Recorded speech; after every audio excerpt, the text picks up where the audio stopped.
So 96 నుంచి 2024 దాకా అసలు సొసైటీ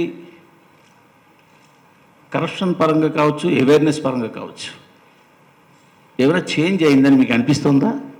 అలా చేంజ్ అయ్యి ఉంటే ఈ భారతీయుడు తీయాల్సిన అవసరం ఉండేది కాదు కదా. అది మీరే జవాబు కూడా చెప్పేశారు.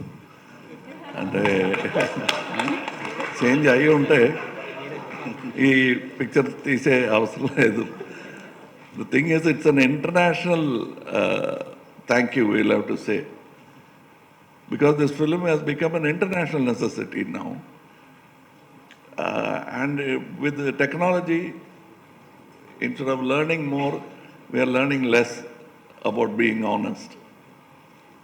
Honesty may not be the best policy as been taught to us, but it's a luxury very few can afford.